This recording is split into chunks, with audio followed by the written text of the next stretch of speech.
छतरपुर में कोरोना जैसी महामारी को लेकर भाजपा नेता शशिकांत अग्निहोत्री ने 100 लोगों के भरण पोषण का जिम्मा लिया है। कोरोना संकट काल में शशिकांत अग्निहोत्री गांव-गांव जाकर कोरोना महामारी के बारे में जानकारी देकर ग्रामीणों को जागरूक कर रहे हैं। वहीं शशिकांत अग्निहोत्री ने ग्रामीणों को कोरोना संकट से रूबरू करवाते हुए नियमों का पालन करने की समझाइश दी। साथ ही शशिकांत अग्निहोत्री ने अपनी युवा टीम के जरिए रोजाना 100 लोगों के बीच सैनिटाइजर, मास्क और भूखों को भोजन और पानी की व्यवस्था करवाई। इसके अलावा अपनी युवा टीम के सहयोग से भगवान में रसोई का भी शुभारंभ किया गया।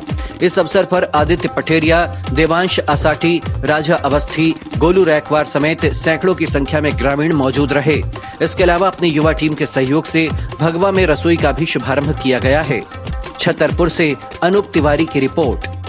क्योंकि आज का ये कठिन जो समय है आप सबके सामने है कि इस भीषण समय कोरोना जैसी जो महामारी फैली है उसकी वजह से दिल्ली से, महाराष्ट्र से, राजस्थान से, कई जगहों से लोग बाग अपना काम धंधा छोड़ के वापस अपने घर के लिए पलायन कर रहे हैं।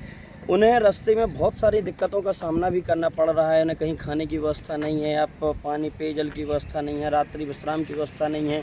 तो उन सबको इन सब चीज़ों की असुविधा ना हो, इस वजह से हम लोगों ने यहाँ आज लगभग चौथा ये 5वां दिन है, यहाँ हम लोगों ने उनके गर्म भोजन की व्यवस्था की है, शीतल जल की व्यवस्था की है, रात्रि विश्राम की व्यवस्था है। बच्चों के लिए हम लोग दूध के पैकेट भी देते हैं और इसके अलावा जो उन्हें ORS के जो एनर्जी वाले पैकेट आते हैं वो हम लोग देते हैं, ताकि उन्हें रास्ते में जाते समय किसी प्रकार की कोई समस्या ना हो और कोई दिक्कत ना हो, और जहाँ वो जा रहे हैं बड़ी सावधानी से वहाँ पहुँच सकें। इस सब के लिए हम लोग ये प्रयास कर रहे हैं। अभी तक प्रतिदिन आप कितने लोगों को यहाँ पर भोजन करवाते हैं? लगभग हम लोग यहाँ प्रतिदिन 4 से 5 हज़ार लोगों के लिए भोजन बनवाते हैं।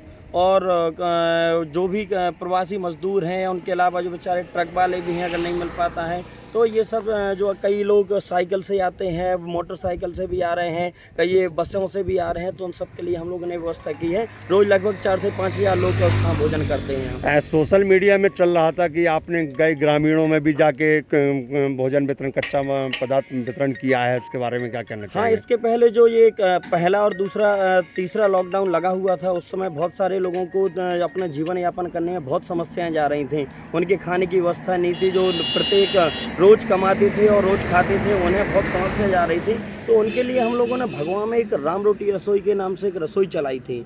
तो में हम लोग प्रतिदिन कम से कम 300 से 350-400 लोगों को रोज़ भोजन करवाते थे। उसमें हम लोगों ने एक चीज़ की थी कि चूँकि गर्मी का मौसम था तो पूड़ी बहुत नुकसान करती थी, तो उनके लिए हम लोगों ने जो कच्चा अपना खाना होता है, रोटी, सब्जी, दाल, चावल, सादा भोजन, उसकी व्यवस्था की थी। तो रोज़ उन लोग को वो वितरित करते थे। इसके अलावा जो गाँव में हम लोग जब जाते थे तो लगभग 15 से 16 हज़ार के बीच में हम लोगों ने मास्क और सैनिटाइजर का भी वितरण किया है। उसके अलावा जो पंचायतों में ऐसे लोग मिलते थे कि जिन्हें इसकी बहुत ज़्यादा समस्या होती थी, तो उन्हें अपन कच्चा सामान जैसे आटा हुआ, दाल हुआ, चावल हुआ, ये राशन सामग्री वितरित करते थे।